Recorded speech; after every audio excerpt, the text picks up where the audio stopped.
Welcome to another episode of the Hoop Post Talk Show with your host, Chris Ramirez. And today, our guest is David Grace, the head coach of Campbell Hall High School in Los Angeles. A native of Aberdeen, Maryland, Coach Grace served 20 years in the Air Force, then became a longtime college basketball coach in the division ranks, where he coached numerous NBA players. He is going to share his story with us. On behalf, I want to say thank you for serving our country, Coach. We really greatly appreciate that. Thank you, and thank you for having me. Yes, it's a pleasure. We want to give you your honor. And that's what we're here for, to honor those who did a lot for the game of basketball and made a difference to young men. I appreciate that, man. Thank you. So we're going to start. Tell us about growing up in Aberdeen, Maryland. Well, man, Aberdeen is a beautiful place, man. It's a military town.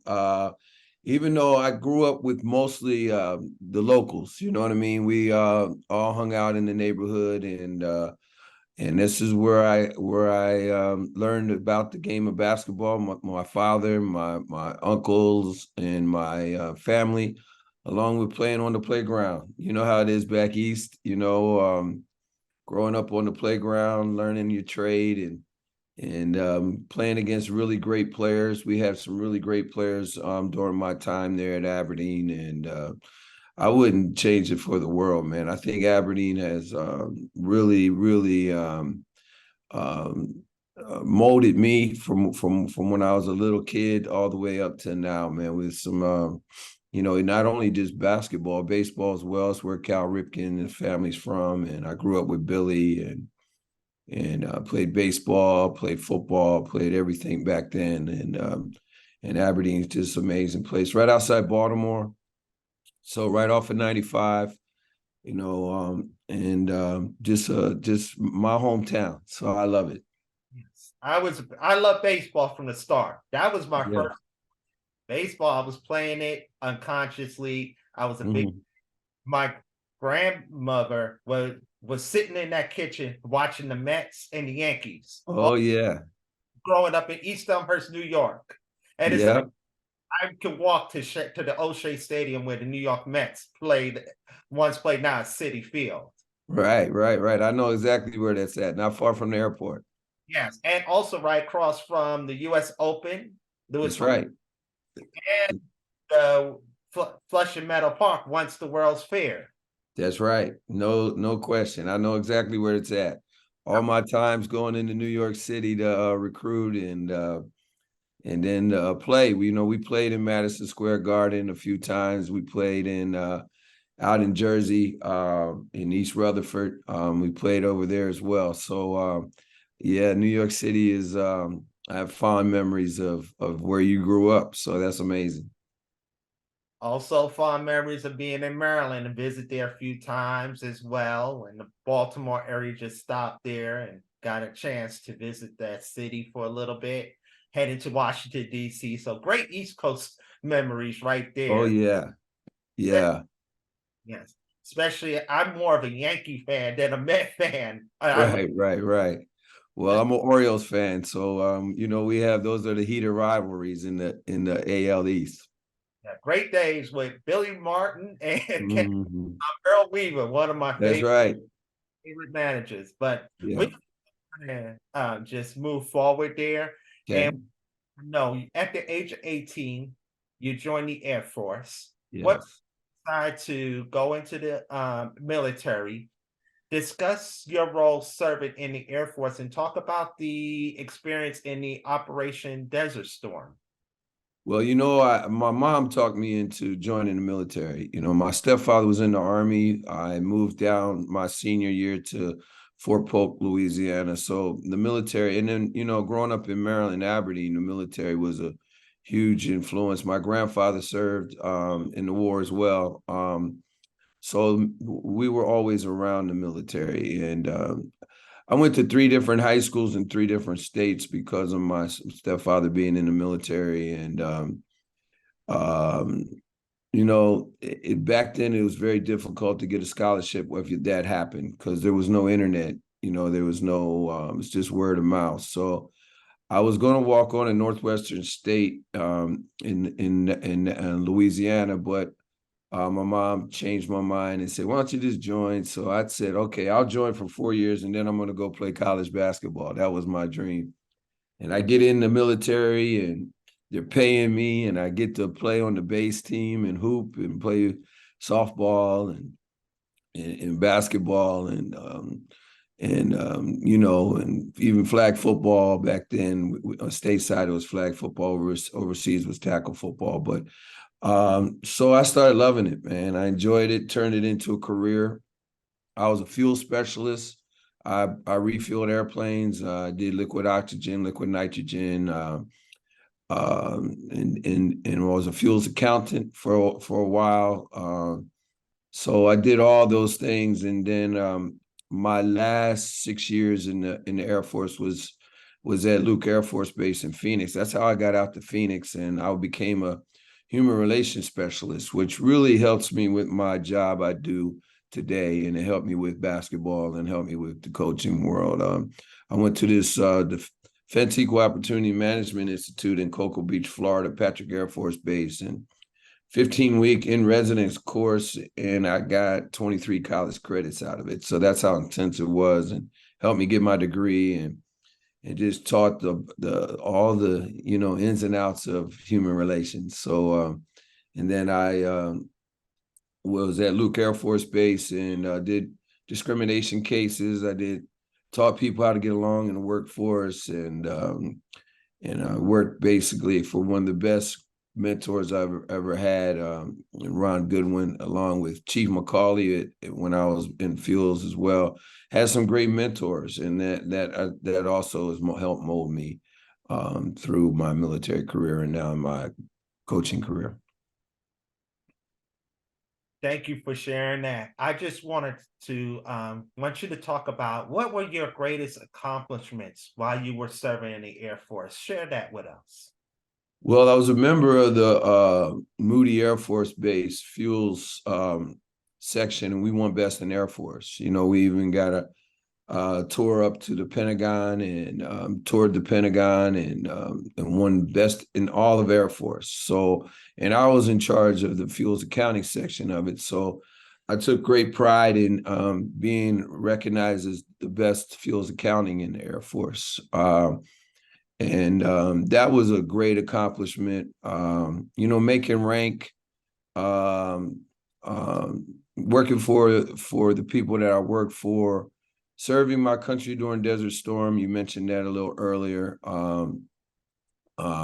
Fighting in a war was not fun. Is a lot of things that I don't like to talk about, but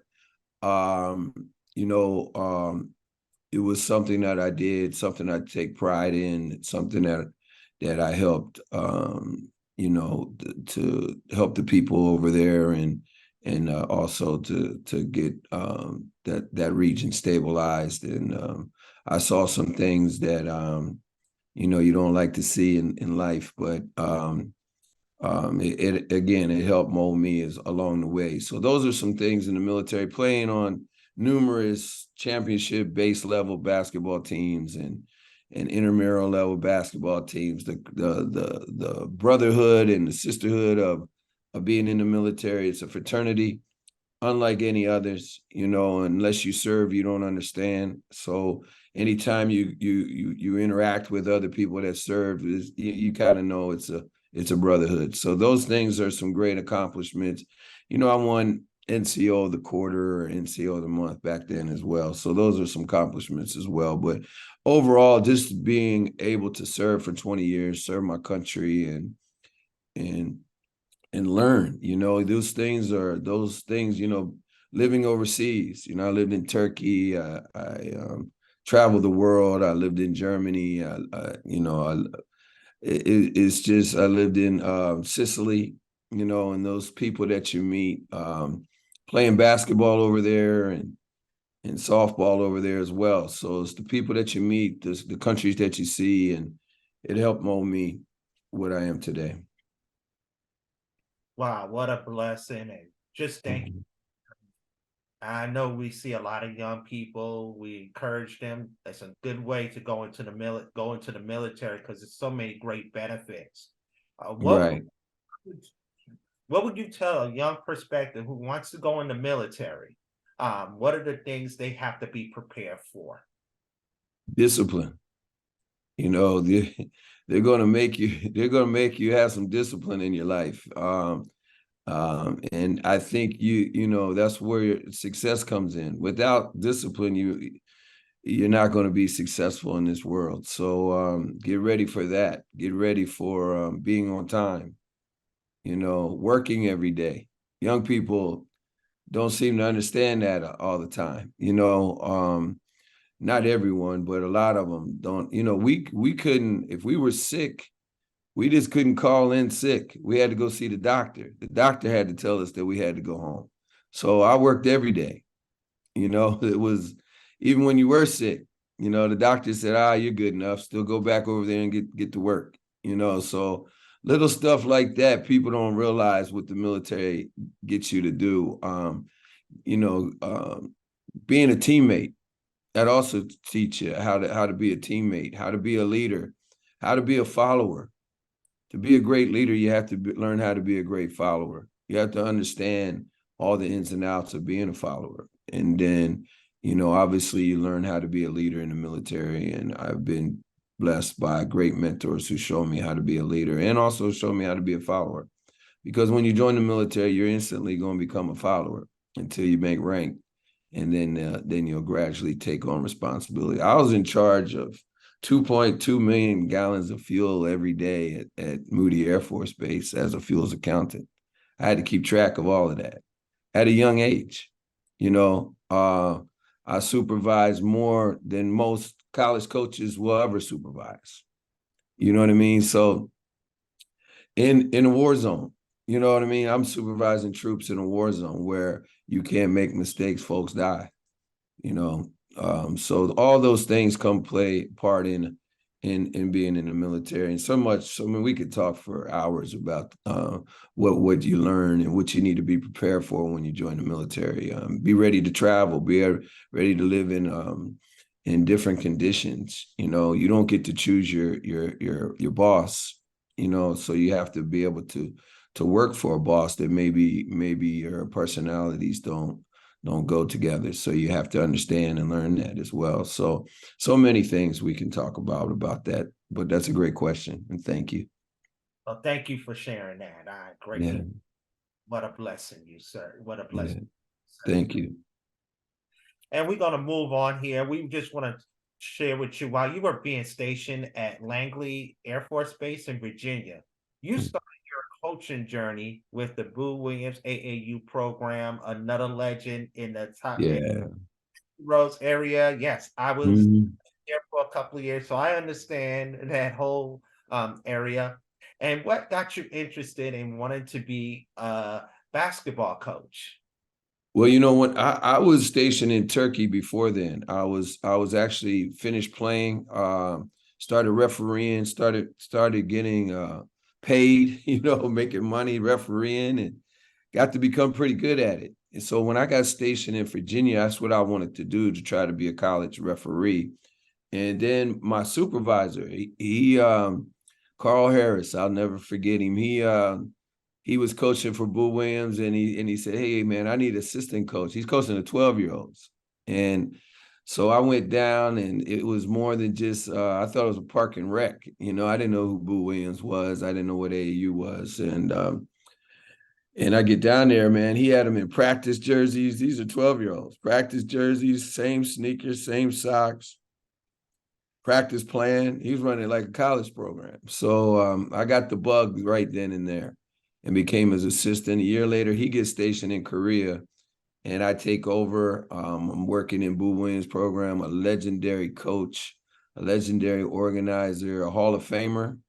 Um, you know, I've been blessed, man. I got to coach for Boo Williams, and I got to coach in the Compton Magic AAU program on the West Coast.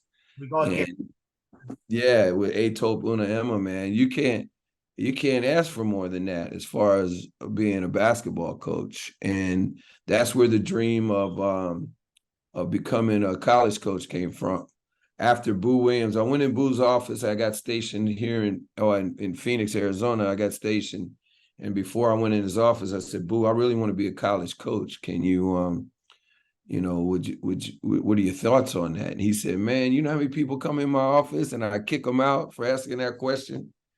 And he said, "But I really think you can. I love your discipline, your passion, your energy for kids. You care about them, you love them, and you really want to be good at this. And I think you can do it." Now, once Boo told me that, no one could tell me no different. I was going to be a college coach, and I didn't have a degree.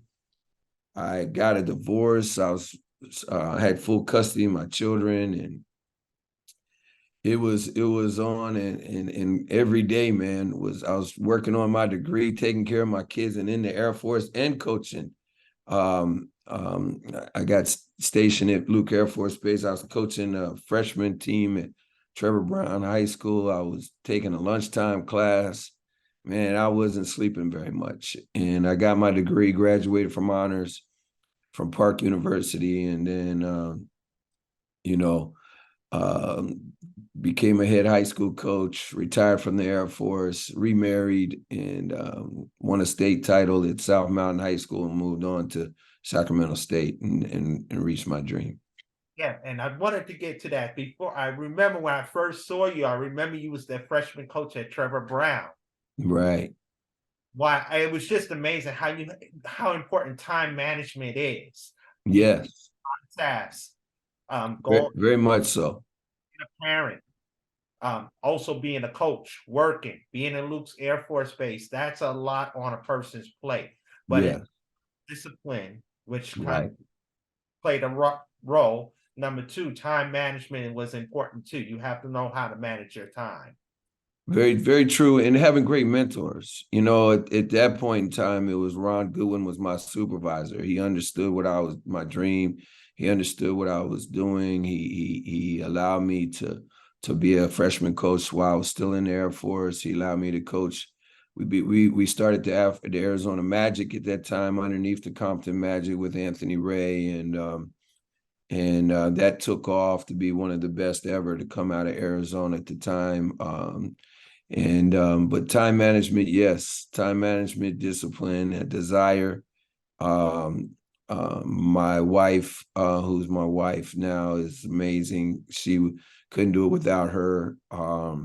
She understood the dream as well, so I surrounded myself with people that understood and that helped me along the way. But you're right, time management was looking back on it. People just see UCLA, they don't see that part to get there, the journey. That is so correct. And just right now, I remember you was at Trevor Browne and coaching the freshmen. And at the same time, I first met you, you was with the Arizona Magic. Yeah. Now, you had a star named Ty Morrison. Yes. Talk about his game. Ty was amazing young man. No doubt could have been probably and is one of the best to ever come out of Arizona. 6'9", solid, put together, very gifted. I seen him jump over a kid and dunk in a high school game at Trevor Browne. Went on to play at Creighton, ended up at GCU to finish his career. Now he's a police officer, and I'm very happy for him. He's doing well in Florida. Just amazing young man, overcome a lot as in his youth and his family. We went to the Final Four. We didn't win it, but we had a chance to, and he was a big reason for that. Him and Darren Jordan and Clay Okina. That group was very special, and Terrence Williams and a couple other kids.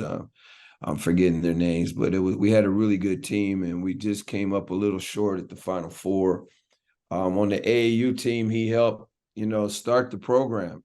He was one of the first kids to play in the Arizona Magic program, and it took off. We were ranked nationally, and that never was happening, there in Phoenix at the time. We didn't have all the prep schools, and basketball was just coming up.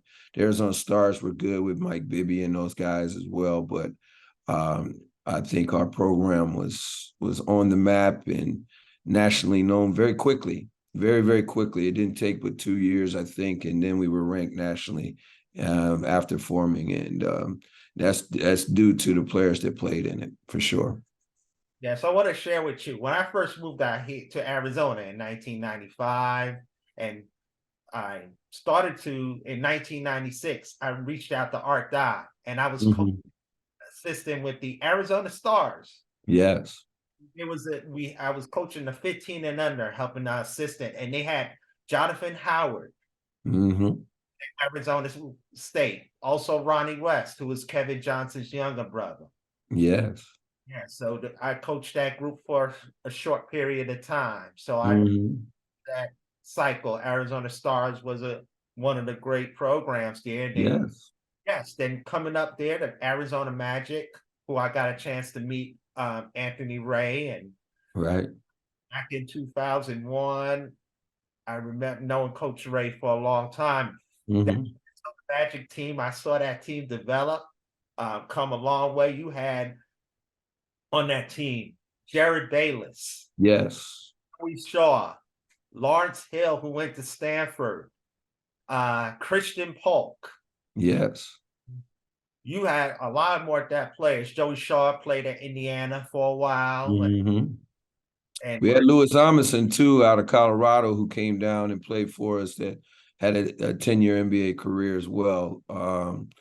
Nick DeWitt's played at Oregon State. I mean, we had Ray Murdoch played at San Diego. You could go on and on and on with the talent level. Clay Okina, who I mentioned earlier, played at Navy's in the Navy Hall of Fame. Darren Jordan played at Oral Roberts. This all for one team. You know what I mean? So I don't know the accolades that people really realize how much talent we had and how much, Inca Moljabal played in the G League. It was the D League back then, but he played in Northeastern. So it went on and on and on, man, on the talent that we had coming out of there and the games we played against. I mean, we played against everybody in the country, and that's before the shoe deal. That was before the EYBL. So you played against everybody. If you got in the top, everybody wanted to get on the main floor. And I remember the first time we got on the main floor, in Las Vegas, and we went to the Final Four. And that team was very, very special. We had a young Lawrence Hill, young Joey Shaw at the time. We had some kids, man. yes, that was a deep squad, and just Mm-hmm. watching that journey for years, following that team was really awesome. Yes. Yes, and really recalling that, going to Vegas every year. And you was before you got to be the Arizona Magic, they were Arizona Pump and Rum. I remember it was That's right. We was actually the Arizona Pump and Run with Dana and David Pump, who I don't live far from now. I live up the street from Dana. So we laugh at times about that as well. He always rags me and calls me Atope because I was coaching the Compton Magic, and that was their rival for a long time. So I said, "You forgot I coached for you too," and he didn't. He starts laughing. So yeah. So we were the Pump and Run, and then we changed over to go underneath Compton Magic, which was Adidas program. Pump and Run was as well. It's just a better situation and at that time for what we were doing. But Dana and David and I are very good friends. And he was actually at my game last Saturday, at our game last Saturday. And so that was, I kind of smiled and reminisced about all the times we were together back in the day. yes, and a lot of people that don't know this, but I want to show you, David and Dana Pump were big time. They were really the star, the best in the AAU game, especially on the West Coast. Yes. They had a lot of big events, and they had that great journey for years. Very true. Very, very true. They were at the top of the of AAU for a long time. So they got out of the game maybe 10 years ago. So the young folks wouldn't know who they are to the most. They put on galas now. They raise a ton of money here in the Valley for cancer research. You'll probably see them on social media with their galas of all the top stars go there and go to Beverly Hills Hilton. And I go every year. I try to go every year to at least to the dinner before or the get together before. So was there this year, and it's just an amazing event. They still do amazing things in the basketball world as well. So yeah, the Pump Brothers are legendary and just great people to know. Also, after that, after the Arizona Magic, you went over to the Compton Magic. Now, the Yeah. Compton are the top. They're going through their journey right now, and what an outstanding job Atope has. He's developed a springboard for not only the NBA players, but develop them into Division I basketball, getting college scholarships. He's been really connecting with the community out there in LA. He's done so much. You know, Just a great human being, a close friend of mine. We talk all the time. I went down to his Sunday events this past few weekends and played in those. We're playing in the border zone thing that he has going over at Corona Centennial. We'll be in that. It's the battle zone, not the border zone. I'm sorry about that, Tope. But and we'll be playing in that. We play against a very good Etiwanda team, and so Atope's a very close friend. He's helped me along the way. He's helped me with my college career, and he's developed so many kids, like you said, NBA stars from the Mobleys.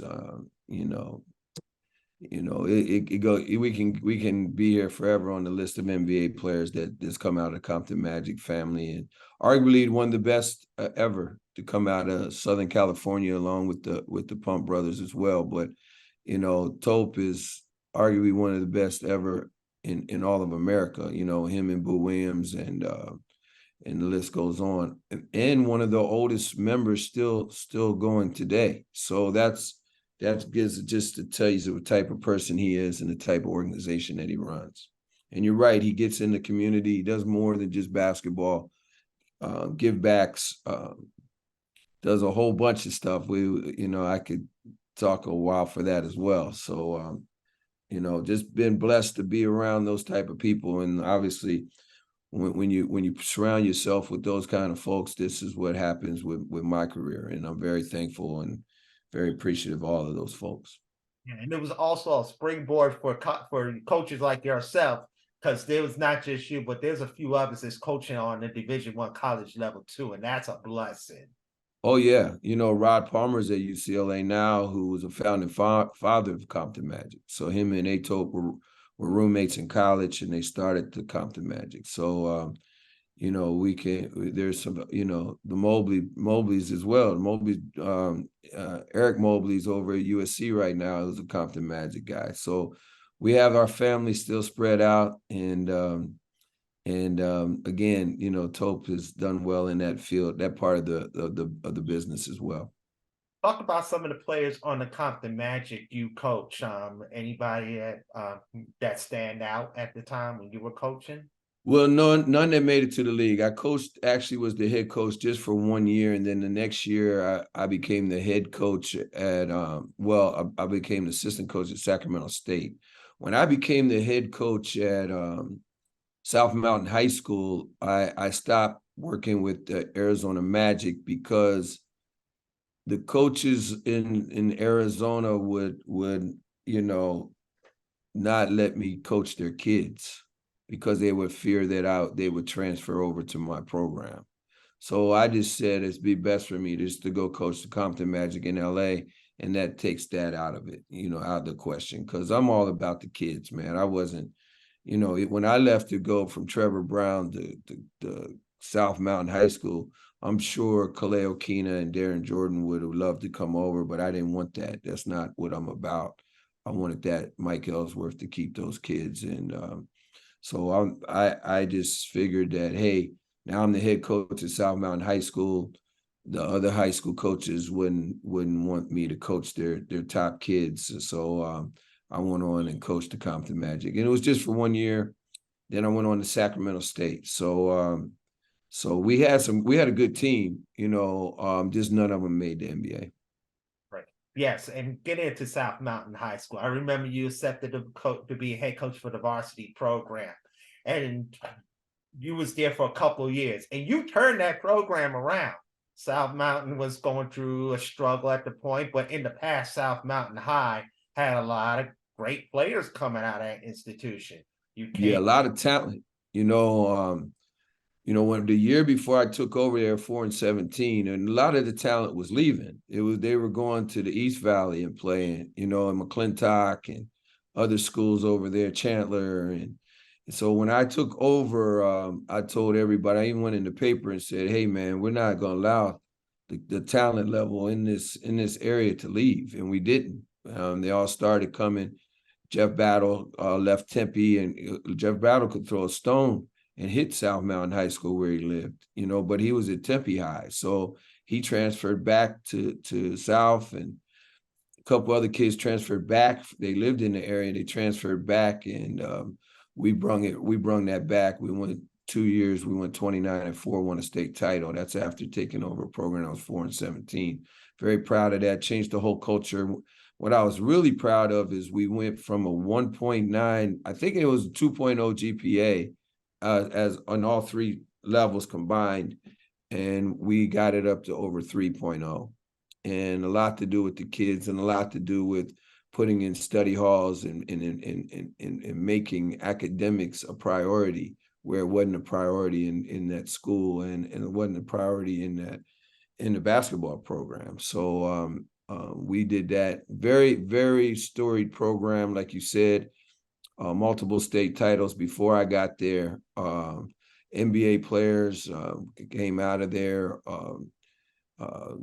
BB Fontenette went to school there. He played in the league. So, I mean, there was a whole bunch of NFL players came out of there. The Fair brothers, Terry played in NFL for the Detroit Lions, and Brian, who later became the head coach, and now he's the principal there. Played at UConn. So there was a lot of talent in that area.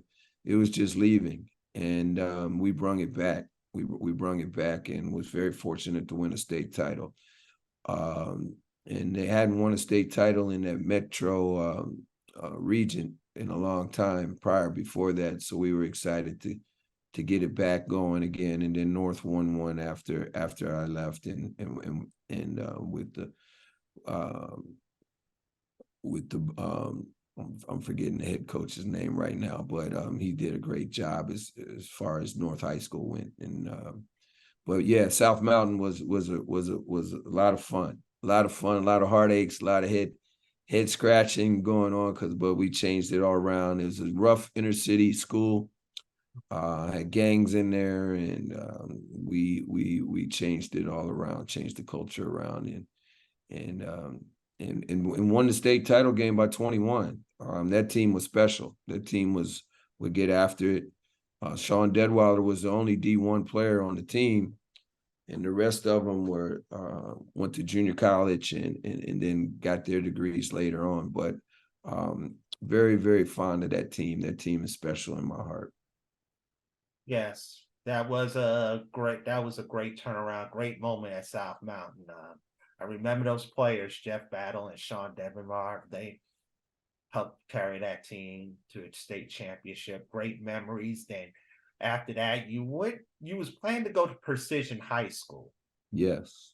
For a short period, try to build up that program. And share us what happened between that time when you was there in 2006. You was planning on going to Precision, and just share us what happened after that. Yeah, the athletic director at South Mountain didn't hire me. She came in afterwards, and she wanted Brian Fair to be the head coach. So she kind of was making it difficult on me. So we won the state title anyway, and she was still trying to make it a little difficult on me. So I just said, hey, why don't you hire Brian, and I'll go to Precision. because Precision had contacted me and wanted me to go. Now, we would have created the first prep school, really, before all the prep schools that are there now. That was the goal, to go over there and start a prep school up. And it was a warehouse, and we were going to change the gym around and everything. And the gym's still being used today by prep schools. So we were going to be the first prep school to get going in there. And then, Sac State called, so I left, but other than that, that during that time, we had goals to really build that thing up. I know that was your first college coaching job at Sacramento State. Yes. Sorry, how'd you get that job? Well, Lute Olson made a call. Atope was involved. He made a call. Lute and I became very good friends when he recruited Jared Bayless. And so Lute was like, he took a liking to me. He liked how I was in the military. He liked how I coached for Boo Williams.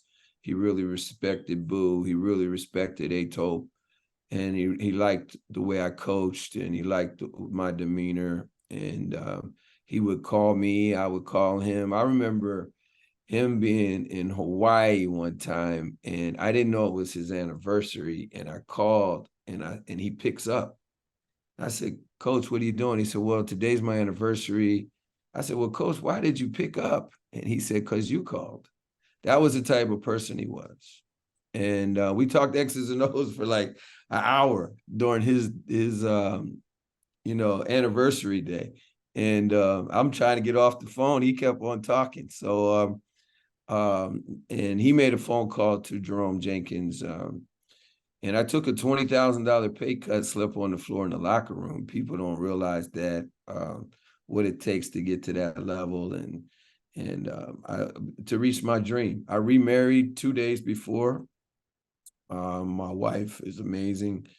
She took care of the kids while I went over there, and without that support, without those calls, I don't get that job. Jeff Tyler, who was at the time was with the Compton Magic, he knew Jerome Jenkins well. He made a call for me as well. So all those people played a part in it.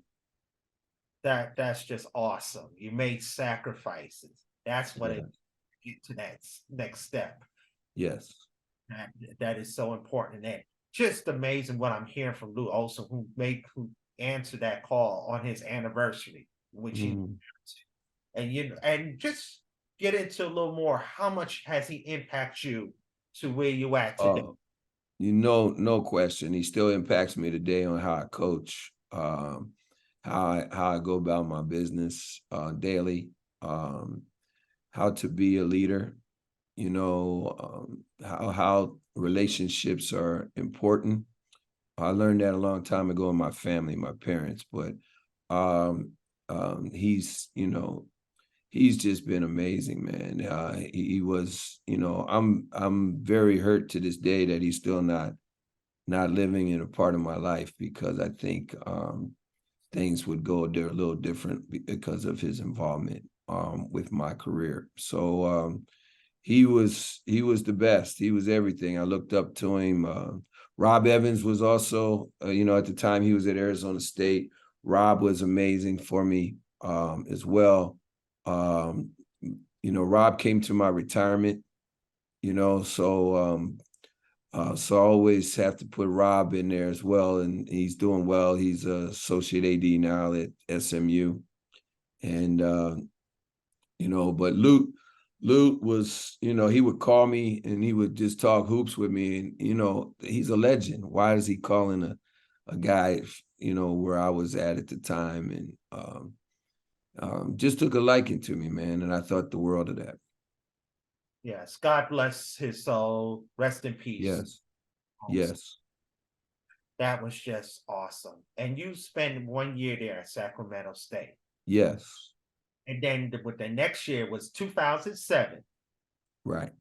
Moved on to become the assistant coach under former assistant coach under Lute Olson, Jesse Evans. Yes, and I knew Jesse from those days. So Jesse, I remember it like yesterday. I'm at Sacramento State. I'm with Jerome Jenkins, and barely making it financially. We're putting nickels and pennies together, my wife and I. And Jesse calls me and says, "Hey man, can I talk to you? I want you to I want to interview you. I'm coming to Sacramento tomorrow, and I'm really thinking about having you join my staff." And it was quite a pay raise from what I was at Sacramento State, and I really couldn't turn it down. It was obviously going into the WCC as well, and moving up in my career. And Jerome, he understood. Jerome Jenkins understood. He said, "Grace, I'd do the same thing." But Jerome and I are still great friends, the head coach at Sacramento State, and I was very thankful for the opportunity he gave me. And that's the way the business works. You got to keep moving on up if you really want to, and you got to but do it the right way. And out of the blue, man, wasn't ever thinking Jesse was going to call me, and he called me, and then I went over to the University of San Francisco, and then during that year, that's when Jesse got put on leave, and he ended up suing the school he won. The AD at the time, she wanted somebody else. It can be a nasty business, and she had just got the job just around the same time I did, maybe a little bit earlier.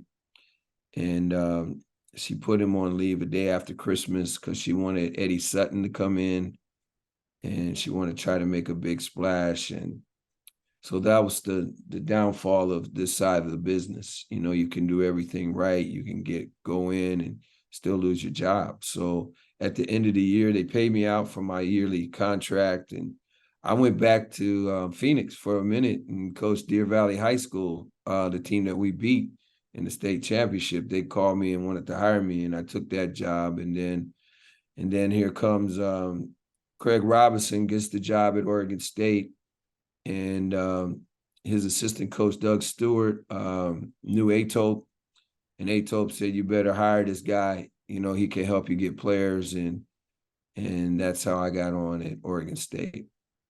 Yeah, just use Craig Robinson. A lot of people don't know. If you don't know this, Craig Robinson is the brother-in-law of former President Barack Obama, and his sister is Michelle Obama, for those who didn't know. Yeah, great ride there, man. It was 5 years. Craig was the best to work for. Had a lot of great times. Oregon State, Corvallis is we call it a 5-minute town. You can get anywhere in 5 minutes, and beautiful people up there. The town is amazing. They love their beavers, and had a great 5-year run there, man. It was beautiful. We won a lot of games. Got to play in Madison Square Garden. We traveled the world, got to go to White House every year and hang out with Barack and Michelle. So it was like going over Uncle Barack's house for Thanksgiving, because we would do that during Thanksgiving time. And great things happened during those 5 years. We really, my wife and I really enjoyed it there. My kid went to high school there. He still loves Corvallis to this day. Great 5-year run. Yes, and I want to mention about what was it like feeling to get into meet and knowing the Obama family for a short period of time. A lot of people could say I met some ball players and other stars, but nobody hardly gets to meet the president and also the first lady, and just being a part of that. Yeah, it was amazing. I tell the story all the time about the first year we go there. We go to a food bank in DC area, and it's all secured, obviously, because Barack, we had like 40 people in there, and we're on like assembly line, our team and the coaching staff, and Michelle's in there, and some family members from their side of the family, the workers that work there.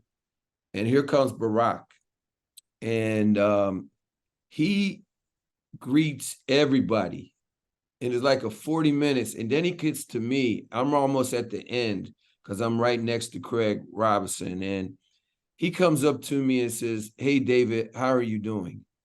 And I'm like, how does this guy know my name? Wow. You know what I mean? How does, after shaking people's hands for like, this before the pandemic, by the way, shaking people's hands and then come up to me and says, "Hey, David, how are you doing today? Please take care of Craig for me."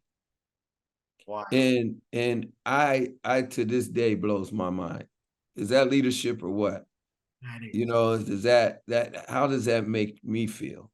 You know what I mean? And this is my office here, my house. I have a plaque, and he wrote on it, "To David, yes, we can." That was the slogan back then, and he signs it.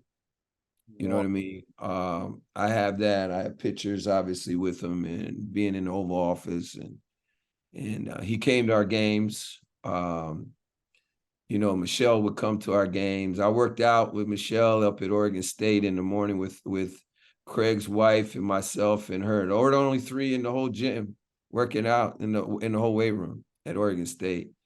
You know, I wish I took pictures. Back then, pictures wasn't as popular. But and we're on the treadmill just talking. You know what I mean? Like it's normal, you know? And Michelle's right beside me. I'm asking her questions. She's asking me questions, and just like a normal, you know, normal thing, how it went down, man. So those are memories that will last a lifetime, and just helps mold it. You know, another thing that helped mold me. You know what I mean? We kind of make jokes. We're going to Uncle Barack's house next year, you know, instead of the White House. But you know what? I remember your very first recruit player, Roberto Nelson, who's Yeah. Oregon State. Tell me about Roberto. Roberto is a unique young man. He's like my son. We still are close today. He texts me all the time. He just got on at Oregon State as a workout guy there, and I'm very proud. He's about to have a baby with him and his girlfriend, and Roberto is an amazing young man. I mean, incredible. Could have played in the NBA, just didn't go his way. Very gifted. Led the Pac-10 in scoring. I was Pac-10 before the Pac-12. Could have led it in 2 years. Could flat out play the game of basketball. A member of the Compton Magic. I recruited him and got him over UCLA at the time. UCLA wanted him as well. Just try to outwork UCLA for him, and had a tremendous career. Like I said, at Oregon State, he's a true Beaver, in and out. Beautiful family, amazing young man. What more can I say about him? Yes, and congratulations to Roberto and his girlfriend. We want to say that this weekend. What a blessing there, and you know, just see what this journey is.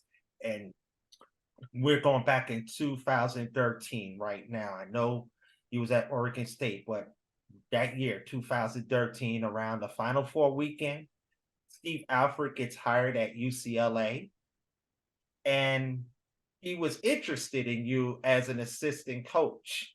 And I want people to listen to this because this is important. This is not just about the game of basketball, but I want you to share us how this whole process went through. And I just want people to be inspired about this because you just never know who you meet and how important it is to acknowledge people, and deliverance is so important.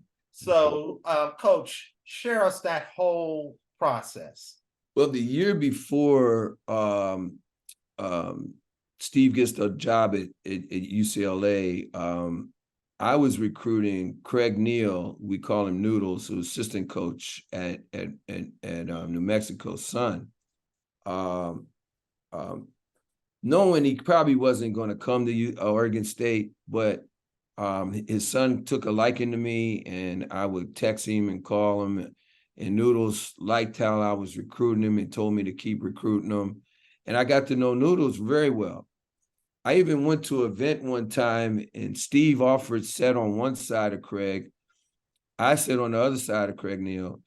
And Steve never said one word to me the whole time, right? So later on,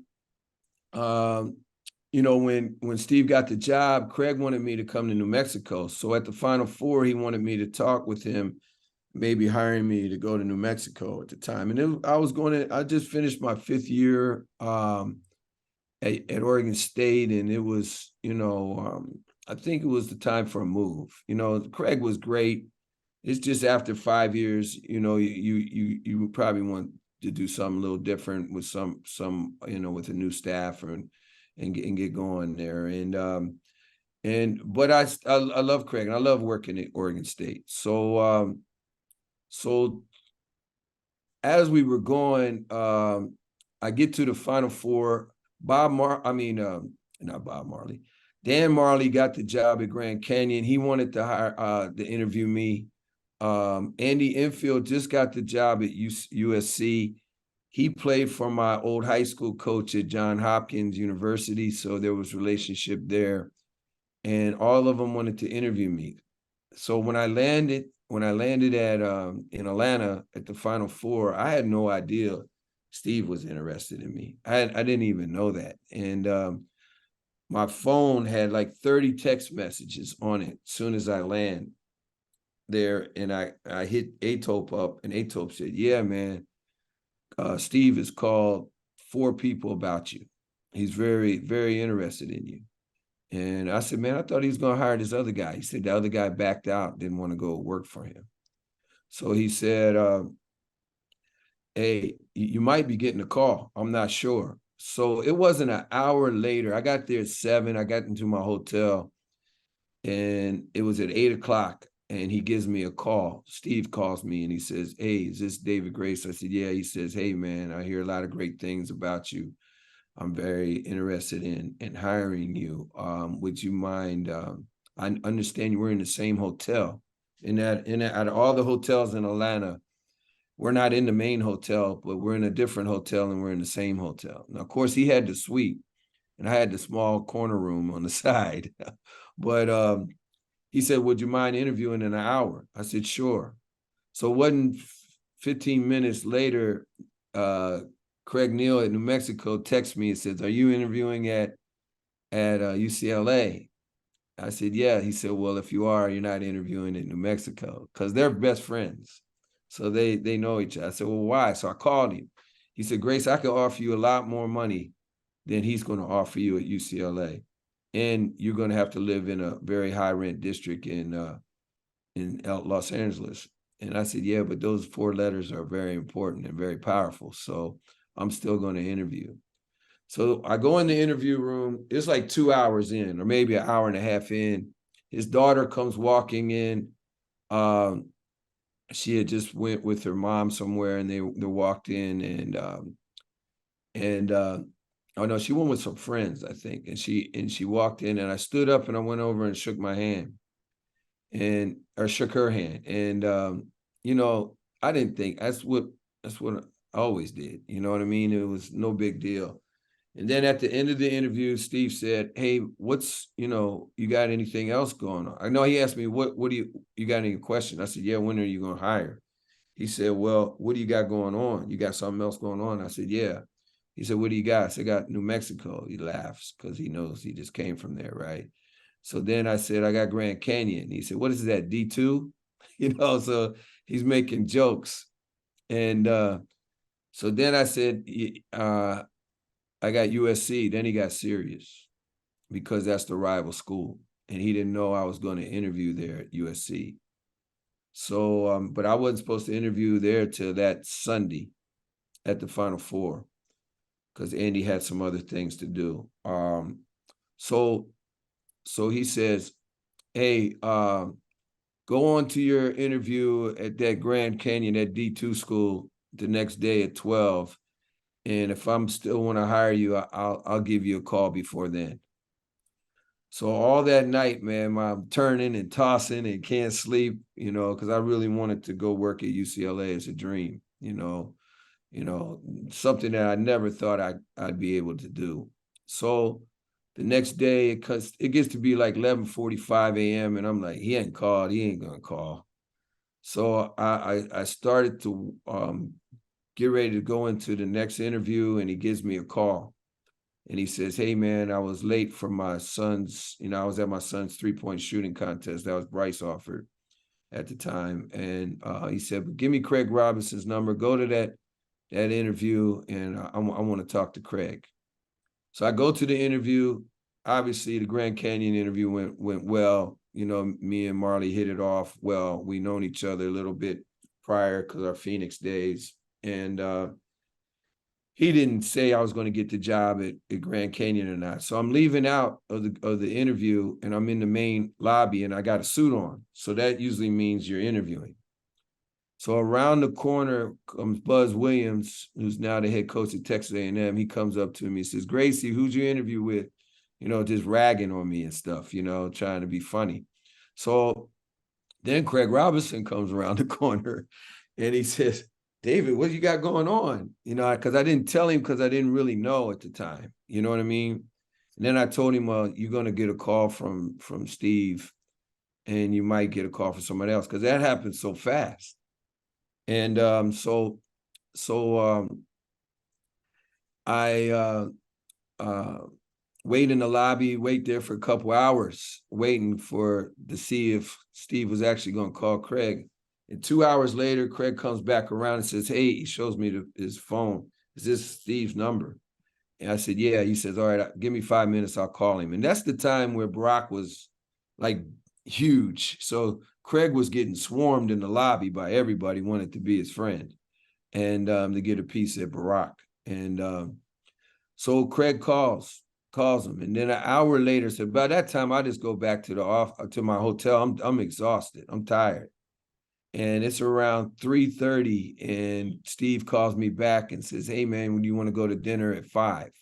So I said, yeah. So I go to dinner. I'm sitting right across from him, and for about 45 minutes to an hour, no one is saying one word to me. He has Eddie Schilling, a longtime friend who was on staff already at UCLA, was sitting beside him. His agent, Barnett, Mike Barnett, was sitting there. Their wives, Steve's kids, and none of them know me. I don't know none of them. And I'm sitting there eating. I'm very uncomfortable because and no one's saying nothing to me. Then after Steve's finished, he says, hey, David, in my 23 years of college coaching, I never hired somebody I never knew. And I said, yeah, you said that 3 times in the interview, and Jerome Jenkins, he hired me, didn't know me. You know what I mean? Craig Robinson hired and didn't know me. And he said, yeah, Craig told me that, and Craig gave me a great review from you. Said you're a hardest worker he's ever had, and you're a relentless recruiter. You try to win at everything. You a great coach. You're a great assistant coach. You're great around the office. And he said, and I'm going to hire you. He said, but the real reason I'm going to hire you, you see that young lady at the end of the table, when she came in the hotel room last night, you got up and shook her hand, and no one has ever done that to her. And she said, I better hire you because you're the one that did that. And that's how I got hired. So that's a story I tell a lot. So a lot goes into that story. Obviously, a lot of people had influence. Atope, obviously, a lot of other people had a lot. Craig Robinson for giving me a rave review to Steve and everybody else that Steve called, and I have no idea how many people that was, but and that's how I got to UCLA. A guy, small town guy from Aberdeen, Maryland, right outside Baltimore. Didn't play Division I, 20 years in the Air Force, the only coach ever to do 20 years in the Air Force and work at UCLA as a basketball coach. I'm very proud of. Yeah, so that's why it's so important. You just never know who you're gonna run into. Your appearances, how you greet people, Yes. yourself. It goes. You may not know that person, but first impressions are very important. Impressions are very important. That Very was true. that was the best impression. And just Yes, encouraging people. It's not about your jobs, your background, your ability. It's a part of that, but also they see something in you that I can work with Coach Grace. I may not know him, but we're gonna work with him because the way he presented himself, and very he's true.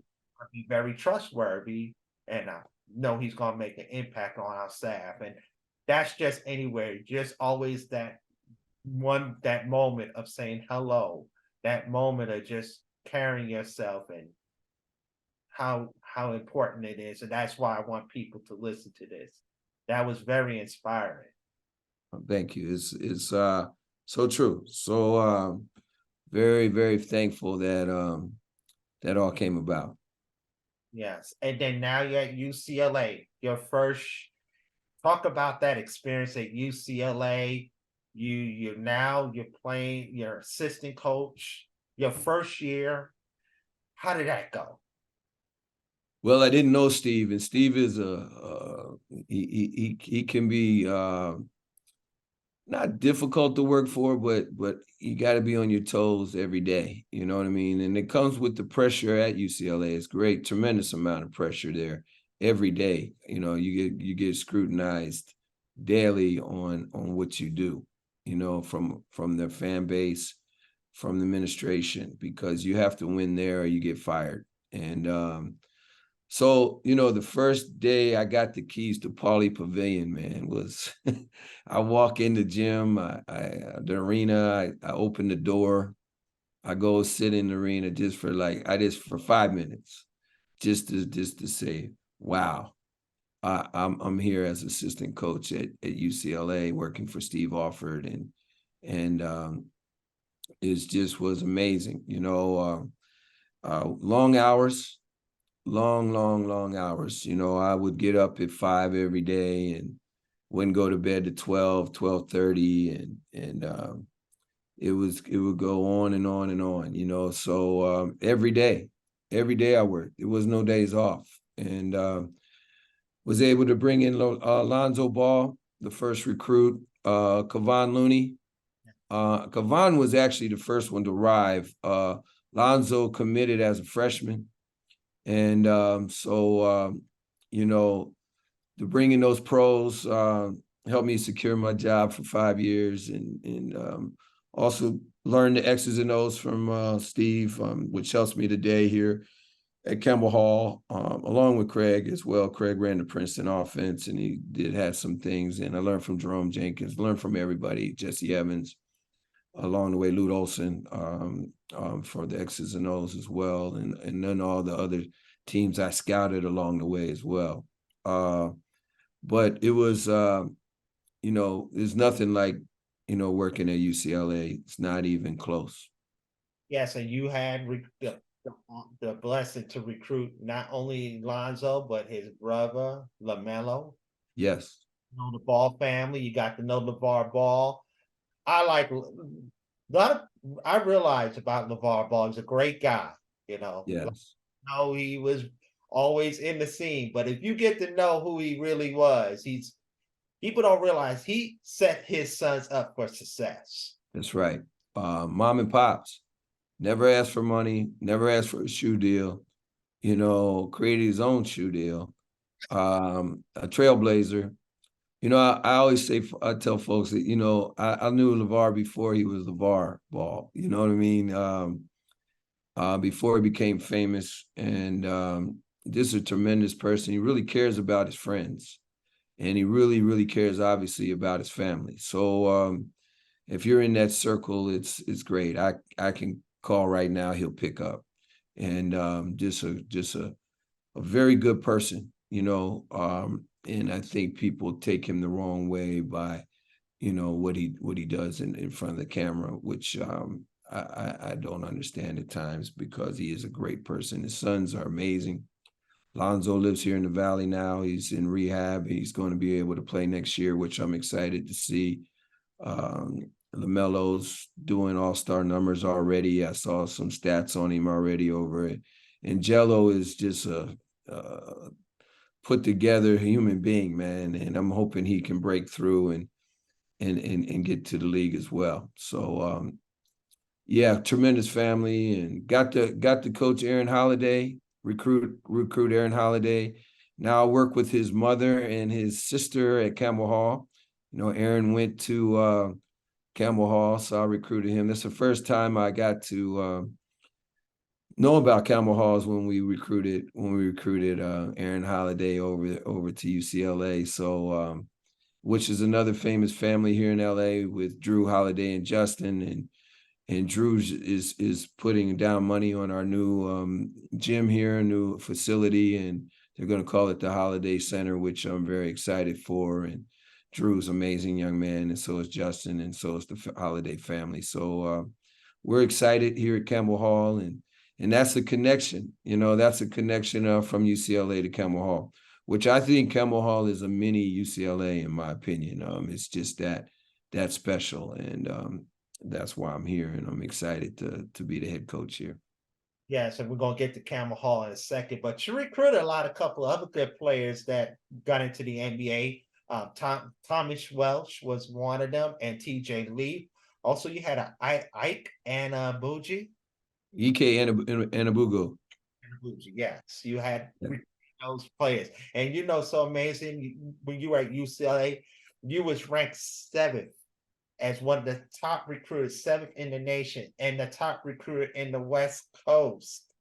And that was just an accomplishment right there. At UCLA, you had 2 Sweet 16s. Quote me if I'm wrong. Yes. Yes, you went to 2 Sweet 16s, 5 years, a great journey. Now, after spending those 5 seasons at Westwood, you moved on to Cal for 1 season under Viking Jones. After that, 1 year, you moved on to Vanderbilt and was the associate coach under Jerry Stackhouse. And at that time, you was the top recruiter in the Southeast. And you got Scottie Pippen Jr., Kenyon Martin Jr., who pursued, at the time, you was going to have Kenyon Jr. there, but he pursued a pro career there. Yes. In coaching with Stackhouse for that 1 season.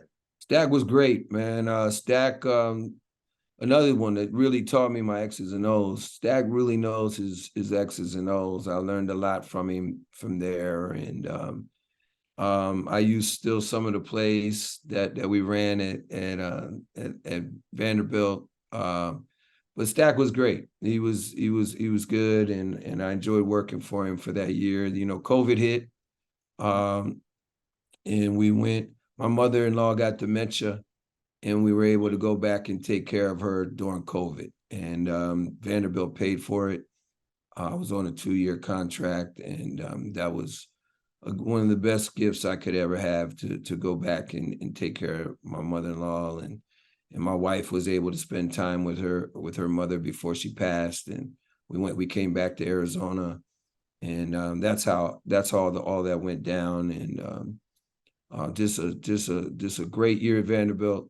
Learning that getting in the SEC, playing against the Kentuckys and the Floridas and the Georgias and the Auburns, and that league was really from top to bottom one of the best leagues that year in basketball, and a lot of folks don't realize that. Doing those scouts and stuff, you learn, you're learning the what other people do. So that helps me with my trade, and helps me with what I do, and helps me out here at Campbell Hall, instilling systems and X's and O's and philosophies to these young men here at Campbell Hall. Yes, and I just want to say my condolences for your mother-in-law. She's in a better place for sure. And I understand going through dementia too. I lost my mother due to that too. Yeah. Passed in 2020, right around during the COVID time. But matter of fact, she was battling that for a few years, so I can understand what goes through dementia. And, right. Close for your loved ones, but God bless her soul, and just a blessing for you to come back. know you spent a lot of time. You wasn't coaching for a couple years, but you ran some camps and clinics. You spoke to people and kept you still active into the basketball community. And just knowing that back in 2022, you got back into coaching again at Centennial High School in Peoria, Arizona. Talk about returning to the high school ranks, and how did you transition from the college back to the high school level? A lot of fun. I became the head coach there, and to run your own program is always special. To go back to Arizona, where you were a head high school coach there before, so I understood the landscape there. I understood Centennial's a great school. They got the #1 team in the state for football right now, and they're ranked, I think, 23rd in the country. So it's actually a football school, but we've had success there the last couple of years. The year before I got there, they actually won a state title, and then last year we went to the Final Four, which no one thought we would. They lost some players to graduation or year after during that time, and we should have won that game. I mean, we lost by one on the opposing team home court, who eventually won the state title the next weekend. So great year. I really enjoyed it. I was a substitute teacher there. The people there were amazing. I loved the principal. I loved the athletic director. I just couldn't make a whole lot of money there. I was making $4,600 stipend for coaching, and I was a substitute teacher, and when the summertime comes, you don't get paid. So I was down to zero, and then Campbell Hall called, and it's a different ball game over here. So I came on over. And what was that driving force to go to Campbell Hall, right back in right back in the LA area? Just talk about that. Well, my wife and I love Arizona. I loved Arizona. My wife is from Arizona, so but we love LA, and we love the culture here, and my athletic director, Chris King. I got to know a little bit while his son was coming through the AAU programs and he played for Dinos Dragonas. And Dinos told me about Campbell Hall being open, and Chris King. I helped his son a little bit prior while I was at UCLA, and so Chris and I started talking about being a head coach at Campbell Hall, and I knew about Campbell Hall because of Aaron Holiday, and recruiting him, and I knew what type of reputation it has academically. I loved working at high academic schools, and it became a match. You know what I mean? They paying me where I can afford to live and provide for my family. I bought a house here in Reseda, California, and just excited, man. Just excited times. We have a very good team. We have great parents. We have a great administration. Reverend Julian Bull runs the school that does an amazing job, and I love working for him as well.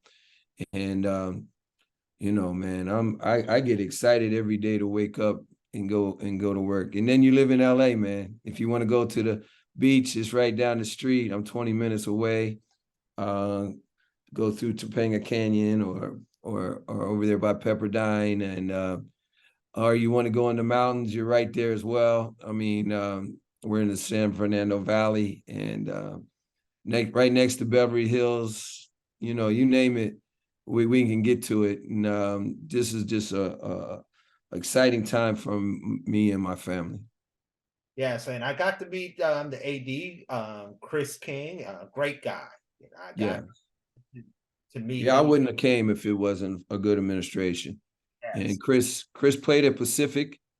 Correct. He worked for the Sacramento Kings, and he was a agent at one time. So he gets it. He understands, and that's why I think we're going to have great success here, because he understands what it takes to win at this level. We're at a high level basketball. We're striving to be one of the best in the country, and I think we have a team that's capable of getting there. Yes, and just discuss the players we just need to watch closely on your team at Campbell High. Well, Aaron Powell is committed to Cal Poly, and just an amazing young man. I mean, he can really score the basketball. Arguably one of the best scorers in the city. And that's saying a lot because there's a lot of talent here in Los Angeles, in Southern California, but can score it from all three levels, can guard, can do it all. A tough kid. His dad is Jason Powell, is the longtime trainer with the Los Angeles Clippers. Isaiah Johnson, who's a junior, his dad is Chris Johnson, and he's having a heck of a summer and fall, getting a lot of calls on him. Lefty, Chris Johnson works out LeBron and everybody. So he's been around basketball his whole life. And he's having a great fall season that we just completed. Tanner Jones is Dante Jones' son, who's got an offer from Arizona State. Amazing young man, coming off hip pointer, a little hip ailment that he should be ready for the first game of the year. Jumps out of the gym like his dad. His dad's assistant coach now for the Clippers as well. Amazing young man. He's a senior. Can do it all, man. He's a highlight reel. Can shoot it. Can put it on the floor. He's getting recruited by TCU and Arizona State and Pepperdine and amongst other schools that are very Santa Barbara is interested in him as well. And then who else? We have James Bass, who's just came to us, 6'9" kid from Senegal. Just a junior as well. Is going to be high major, rim runner, shot blocker, can really shoot it for his size. Is another one. Baron Bellamy, Bill Bellamy's son, is a Division I player, our leader, only 17 years old. Somebody is going to be great. He's going to be excited to get him. Can do multiple things on the court, play the guard spot, play the forward spot. Very good on-ball defender. Alian Iskandari, another kid. We're loaded. We got talent. Another kid, Division I player, lefty, high academic kid. All my kids are great students, and he's Division I in my opinion. So he can do it a lot of ways. A lefty. We got a couple lefties on the team, and he gets downhill, can shoot it. Who else am I missing? We got a whole bunch of players. Deuce Newt, it's a sophomore. His dad's Jay Valentine, the singer, the R&B singer. Just a sophomore, had 15 the other day. Rip Hamilton's son, Deuce Hamilton, just had a birthday. He's just a sophomore. He's gonna be high major as well. So is Deuce Newt. And they're just sophomores. Lou Noyce, his dad's a big-time director. He directed Meg, the movie with the shark, amongst other. He's having a great year. Another kid named Rocco Speaks, another sophomore. So we're blended. We got some very, very good seniors and some very good juniors and sophomores. So I'm sure I'm missing somebody that I'll probably get hit over the head with once we get off of here. But all that talent and we're excited for the season to start. They got us preseason ranked 8th here in the city, which our team hasn't been ranked in a long time. So we're really had a great summer and fall to get to that point, and we think we can get ranked nationally. So we got a really tough schedule. Out of the top 25 or the top 50 teams in the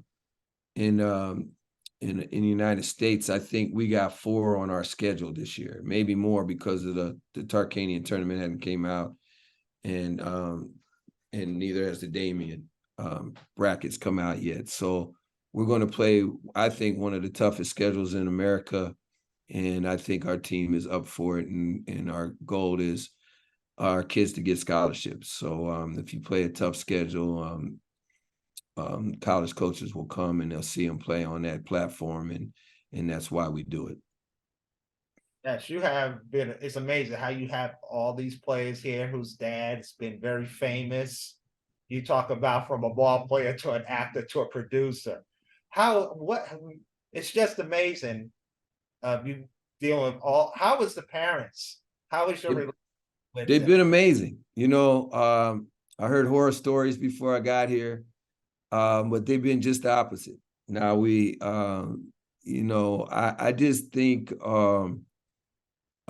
it's how you go about your business every day and how you present yourself, and they know I love their kids, and they know I want the best for their kids, and we've been winning, and they've been great. They've been very supportive, and we're looking forward to having a great year. Excellent. And thank you for sharing that. Just want to ask you a few more questions before we go. With your experience being a coach in the college level, what are a list of things that a coach will look for in a player? Oh, there's many. The first, does he have enough talent to help you win? Parents, I think, miss the boat, and they don't understand that this is a big business, and the head coach has to keep his job. So we're looking for players that help us win basketball games. So we're looking for winners. Like I tell my team all the time, very few guys are going to get scholarships on bad teams, because we need winning behaviors. I know every time I bring a kid into Steve Alford's office and say, Coach, we need to recruit him. We need to go after this young man. First thing he asks is he on a winning team? So winning is important, and parents don't realize that. They think that, hey, my kid's getting 30 points, but you're on a bad team. Somebody's got to get them. Those are probably not winning behaviors. And there's so many things. Is he a gym rat? Does he love the game of basketball? Is he a great teammate? All those things. I didn't recruit one kid that wasn't in all those. I'm not going to do it. Those other kids that are getting 50 and they're on losing teams, those guys that get you fired. Okay, so the guys that help their teams win, those are the type of guys that I went after. They got to be able to do it in the classroom. They got to be able to be disciplined in the classroom, and they got to go to class. If you're not doing those things, why you're going to get me fired? Why would I take you? And I don't think parents realize that. And I know the kids don't, because everything I see on social media is I scored 20 points. I scored 50 points. How many stops did you get? How many steals did you get? Did your team win? They're posting that stuff out after a 15-point loss. I don't get that. I'm not recruiting those kids. I'm recruiting the kids that help their team win. And I hope parents listen to this, and I hope they realize this. Are they a part of a good program? Is the program a winning on and off the court?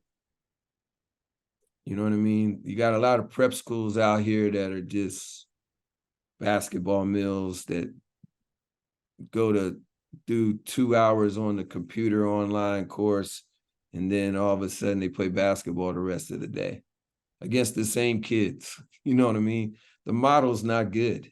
It's not a good model. They should be able to go and experience, switching classes, going to proms, Friday night football with your team, not just going to visit in a Friday night football game. Socialization with girls and all of that, and the high school experience. So I'm looking at all of those things, can he compete? Can he guard? Can he help us win basketball games? Those are some things that there's many more. You know what I mean? There's sometimes I won't recruit a kid because his parents are bad. Those that you can't win that way. You got bad parents, I'll leave that alone. Of course. You got messy parents, nah, man, we can't have that. Parents don't realize when they get to college, they ain't talking to the head coach very little anyway. You're not gonna pick up. We got grown adults. We go through the kids. Correct. Kids are adults. They got to be able to handle it. Another thing too, how does they handle adversity? Most of the time, people grow when they're uncomfortable. They grow when they're uncomfortable. So parents got to let them grow. But as a parent, and I'm a parent too, as soon as our son is hurting, we want to go rescue it. You know what I mean? Instead of letting him grow. When my son was playing football at up in Oregon, I never talked to the head coach about his playing time or whatever. Let him figure that out. You know what I mean? Let him grow. Let him be uncomfortable and grow and look at those things. Those help you in life. Instead of the parent always coming to try to rescue, those things. So I look at all of that. The people that he's around bad people, I'm not recruiting them. What's his social media look like? He's got bad social media. What they fail to realize, if you like something on social media, means you own it. That's what the NBA does. The NBA has every kid that has a chance to play in the NBA, they got all their social media already. And they review it. So all those things matter. All those things matter when it comes to recruiting a kid. Sometimes parents have to take that back seat. Yeah, let them grow. I know the greatest growth I had in basketball as a coach was at UCLA. I was uncomfortable almost every day, but I grew. I grew from it. You know what I mean? So made me a better person. And people don't realize when you're in an uncomfortable stage, you realize you come at your best. You perform a lot better than being comfortable. That's right. Also being comfortable, that's when sometimes we slip through the cracks. And that's right. We get complacent. Correct. And number two, you lose focus. When you're more uncomfortable, you're more focused. Very true. Yeah. But thank you for sharing that. And this is a lesson to parents, just for those who really want their children to play college sports. And it's, definitely opportunities out there. But this is a good advice that you provide to them, Coach. Thank you. I just want to know for those who are watching right now, who is looking to have aspirations of being a head coach on a high school or on a college level, what advice you would give to them? Do you really want to do it? That's the first question I always ask. And are you ready for long hours? Are you ready to give up your holidays? For 14 years, I rarely had New Year's with my wife. You know what I mean? Christmas was very short because we practiced that night. Thanksgiving might not even been there. You know what I mean? If I was there, I was always working. You know what I mean? So are you ready for the demands of the job? It's not all, you see us all on the sidelines on TV and you think it's glamorous, but it's a lot to it. A lot to it. There's stress that comes along with it. Everybody thinks they can recruit till it's time to recruit. And everybody thinks they know their X's and O's, which really doesn't matter when you get into business. The head coach knows his X's and O's. That's why he's the head coach. So we're going to use his X's and O's anyway, for the most part. So being on a lot of planes, especially if you're at the high level, are you willing to do that? You know, I woke up in plenty of hotels, plenty of Marriotts, not knowing what city I was in, because all the Marriotts look alike. You know, I would go from one city to the next city to the next city, next city. Everybody says, well, man, Grace, you got to travel. But I worked, you know what I mean? I didn't get to enjoy those cities. I was always working. I was always going to see AAU coaches, going to see, you know, the high school coach, going to practices, going to go see the parents, going to go see the barber if he was involved or she was involved. You know, the handler, you know, there was a lot of long hours. So even though I was at a lot of places, like I didn't get to enjoy them, you know, especially, you know, you go into Vegas, you're working 15 hours a day to especially on the recruiting trips. So are you willing to do all of that? You know, I have a couple guys on my staff that want to be college coaches, but I'm showing them the ropes. So we'll see if they still want to be the college coaches after a while, because it's not for everybody. And I want to ask you this question. What is the greatest moment in your basketball career and why? You have a lot of great moments, but tell me the one greatest moment you have. Well, that's you know, it's just so many of them. You know, it's just amazing, you know, journey that I've been blessed to have. God has blessed me so much with the journey.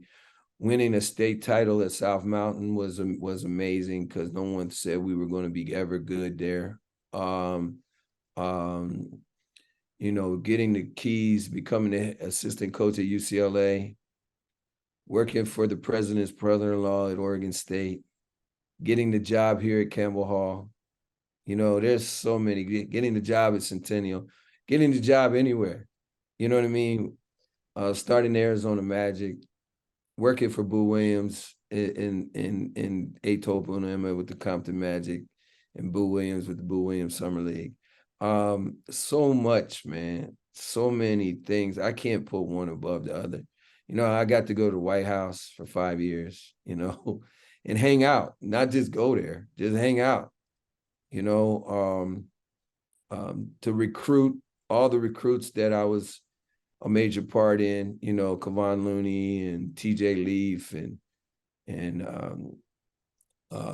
you know, Alonzo Ball, and the list goes on and on and on. All, you know, Vinny McGee was my first recruit at Sacramento State, was freshman of the year in the whole league. You know, Jared Cunningham, whose son goes to Campbell Hall now, Langston Morris Walker, Roberto Nelson, Joe Burton.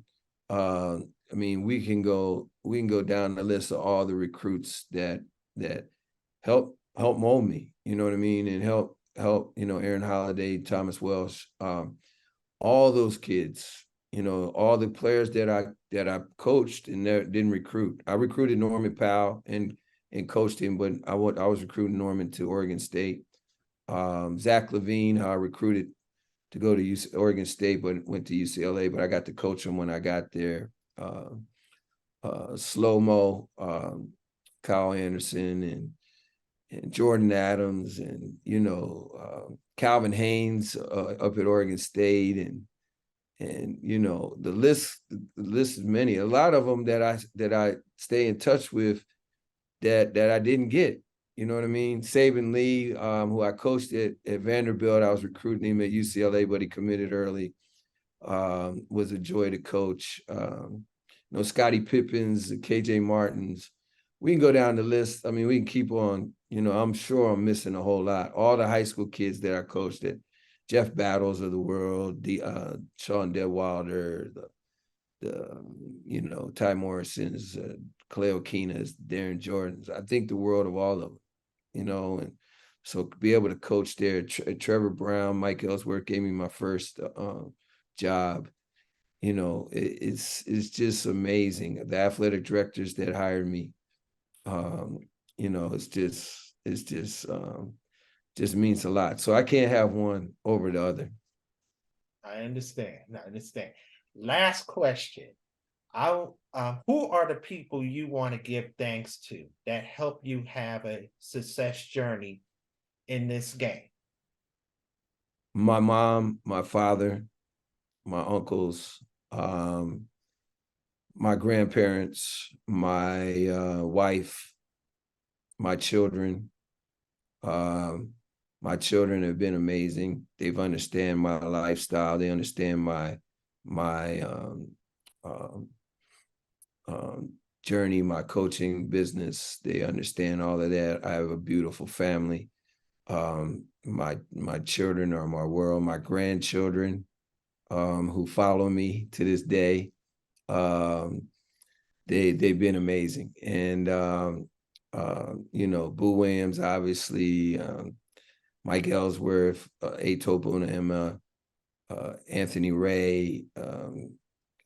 So many people have helped me along the way. Lute Olson, Craig Robinson, Steve Alford, Jerome Jenkins, Jesse Evans, all the assistant coaches that I worked with, Chris King, who's my AD now, and Julian Bull, who hired me here.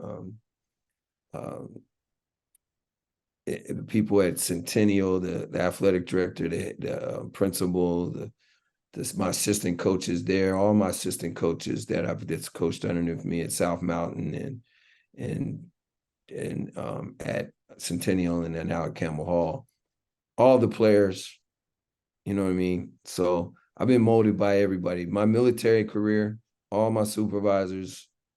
Walter McCauley is a great mentor of mine, Chief McCauley, and Ron Goodwin is a great mentor of mine, and all my supervisors, all my peers there in the military as well. So I'm missing some people for sure, but all those folks, no doubt. And you know what? It's just a blessing, and God bless your Mm. family who's really supported you through this journey, and the hours they put in, that they talk, were behind it. The holidays you were off, all those time consuming, they were behind you to pursue your calling, which quote Right. this was God called you to do this. Yes, no doubt. He put it in me in 1997. I had a dream, a daydream, that I wanted to be a Division I coach and a Division I head coach. And from that day on, it's been the journey, and it's been ups and downs and for that. But you're right, it's a calling. God has called me to do this, and it's a blessing. And I'm so thankful that He's chose me for this life. Amen. And Coach, thank you so much for taking your busy schedule to No share, doubt, man. Thank you. and all the best in your journey. All And right. Have a have a good one. It's a pleasure, and I really enjoy being on the show, man. It's amazing. You do an amazing job. I'm always glad to see your face when we're out and about in the recruiting world, and when we're at the high school events. And I always love when we get a chance to speak to each other. I really appreciate you. thank you so much and taking the time. And we want to thank you for tuning into the Hoop Post Talk Show. And we'll see you next time. Take care. Thanks. Thank you. Bye-bye.